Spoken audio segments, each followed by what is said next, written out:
হরে কৃষ্ণ ভক্তগণ, কৃষ্ণকথা চ্যানেলে গুরুজনকে প্রণাম আর আমার সমাবয়সী এবং ছোটদেরকে আমার আন্তরিক অভিনন্দন।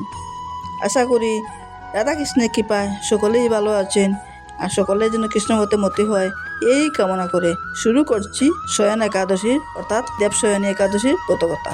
এই দিন থেকেই চাতুর্মাস ব্রত আরম্ভ হয়। চতুর্মাস ব্রত শয়ন একাদশী, এর 2 মাস পরে পার্শ্ব একাদশী, এর 2 মাস পরে উত্তান একাদশী, মোট 4 মাসে চতুর্মাসী ব্রত হয়। এই একাদশী স্বয়ং ব্রহ্মা করেছেন। এই একাদশী না করলে নরগামী হতে হয়, তা শাস্ত্রে বলা হয়েছে। মানুষের মধ্যে যেমন রাজা, তেমনি ব্রতের মধ্যে একাদশী শ্রেষ্ঠ। এই একাদশী উল্টো রথের পরের দিন অর্থাৎ 25 জুলাই শনিবার। যদিও 24 জুলাই একাদশী শুরু হচ্ছে দিবা 10:35, কিন্তু উদয়াতিথি অনুযায়ী 25 জুলাই শনিবারই এই একাদশী ব্রত পালন করতে হবে। আর পারণ রবিবার সকাল 9:32 মধ্যে যে কোনো রবি শিষ্য ভগবানকে নিবেদন করে ভক্তদের প্রসাদ ভোজন করে নিজে প্রসাদ গ্রহণ করবেন নির্দিষ্ট সময়ের মধ্যে। মনে রাখবেন ভক্তগণ, পারণ যেন নির্দিষ্ট সময়ের ভিতরেই করতে হয়, আর যদি সময়ের 1 মিনিটও ক্রস করে তাহলে ব্রতের দোষ লাগে। একাদশীর আগের দিন নিরামিষ আহার বা কৃষ্ণ প্রসাদ গ্রহণ করতে হয়। রাতের খাবারের পর দন্তমার্জন করে নেবেন। ব্রতের দিন দন্তবাসন করবেন না, এনে কুলকুচি করেই দাঁত পরিষ্কার করবেন। একাদশীর দিন ব্রহ্ম মুহূর্তে উঠে প্রাতঃকৃত করে গঙ্গা স্নান করবেন। গঙ্গা যাদের নদীর কিনারে নেই তারা গঙ্গাতে যেতে পারবেন না, তারে বাড়িতেই নিজের স্নানের জলে গঙ্গা জল মিশিবেন অথবা গঙ্গা বলে স্নান করবেন। স্নান করে নিজের ঘরে বিগ্রহকে জাগিয়ে মঙ্গলারতি করবেন। সম্ভব হলে এই দিন কোনো মন্দির যাদের পাশে আসে তারা মন্দিরে যাবে। এই দিন বেশি বেশি হরিনাম জপ করবেন। দুপুরে গীতা পাঠ করবেন। দুপুরে যারা করতে পারবেন না, কাজে ব্যস্ত থাকেন, তারা রাত্রে নিজের শরীরের শুদ্ধতা বজায় রেখে গীতা পাঠ করবেন এবং বেশি বেশি হরিনাম করবেন। এই দিন কোনো বাজে কথা, বাজে আলাপ আলোচনা ভুলেও করবেন না। রাত্রি জাগরণ করতে যদি নাই পারেন তাহলে রাত্রি 12টা পর্যন্ত জাগরণ করে তারপরে আবার পরের দিন ব্রহ্ম মুহূর্তে উঠে স্নানাদি ক্রিয়া শেষ করবেন। একাদশীর দিন নির্জলা সর্বোত্তম, কিন্তু নির্জলা অনেকে করতে পারেন না, তাহলে ফলমূল, দুধ, কাজু বাদাম, কাঠবাদাম এগুলি ভগবানকে নিবেদন করে প্রসাদ গ্রহণ করবেন। তারাও যদি সমর্থ না হয় তাহলে মিষ্টি আলু, ফুলকপি ইত্যাদি সবজি রান্না করে ভগবানকে নিবেদন করে প্রসাদ গ্রহণ করবেন। কিন্তু রান্নার সময় কোনো সরষের তেল বা কোনো তেল গ্রহণ করবেন না, ঘি দিয়ে রান্না করবেন। যারা একান্তই না পারেন তারা ঘি দিয়ে রান্না করে, সবজি রান্না করে ভগবানকে নিবেদন করবেন, তারপর প্রসাদ গ্রহণ করবেন। এই দিন ভুলেও পঞ্চরবিশিষ্ট গ্রহণ করবেন না। পঞ্চরবিশিষ্টের মধ্যে পাপ থাকে, এই পাপ কেহই গ্রহণ করবেন না।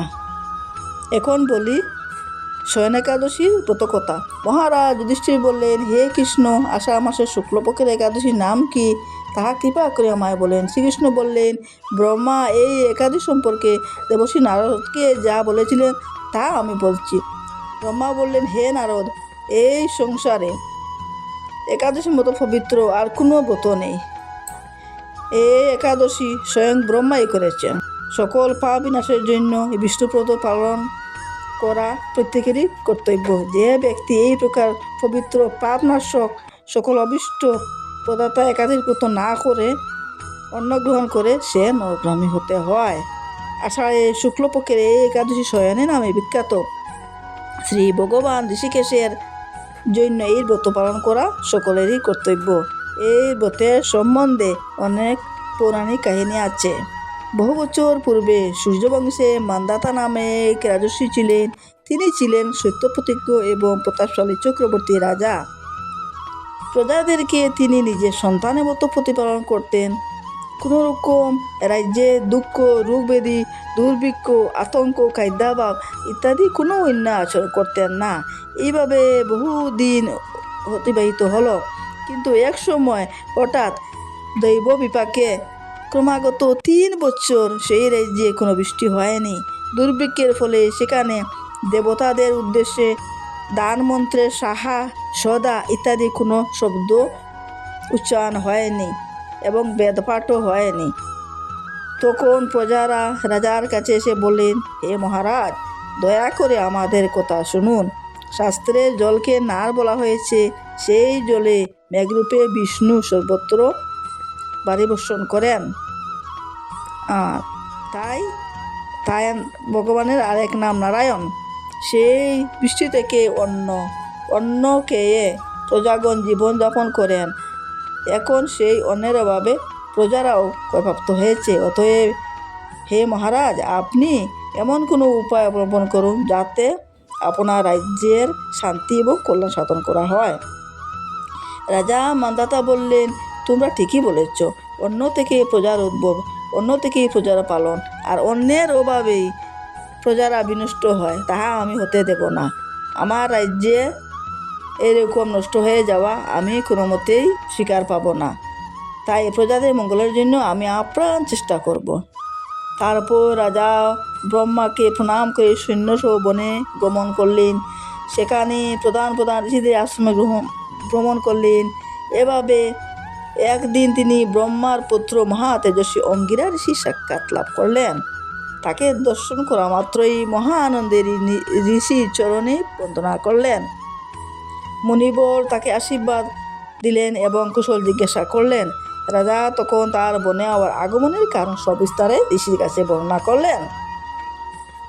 ঋষি অঙ্গিরা কিছু সময় ধ্যানস্থ থাকার পর বললেন, হে রাজন, এটি সত্যযুগ।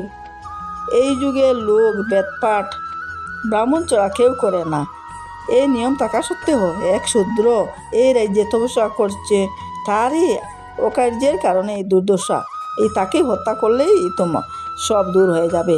রাজা বললেন, হে মুনিবর, তপস্যাকারী নিরপরাধ ব্যক্তিকে আমি কখনোই বধ করব না। এরকম করলে আমার পাপ লাগবে। তাই আমাকে অন্য কোনো উপায় আমাকে বলুন, আমি করতে চেষ্টা করব। তদুপরে মহর্ষি অঙ্গিরা বললেন, আপনি আষাঢ় মাসে শুক্লপক্ষে শয়নী নামে প্রসিদ্ধ এক একাদশ ব্রত করুন।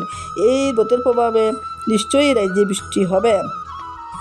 এই একাদশী সর্বসিদ্ধিদাত্রী এবং সর্ব উপদ্রব নাশকারিণী। হে রাজন, প্রজা এবং পরিবারবর্গ সহ আপনি এই ব্রত পালন করুন।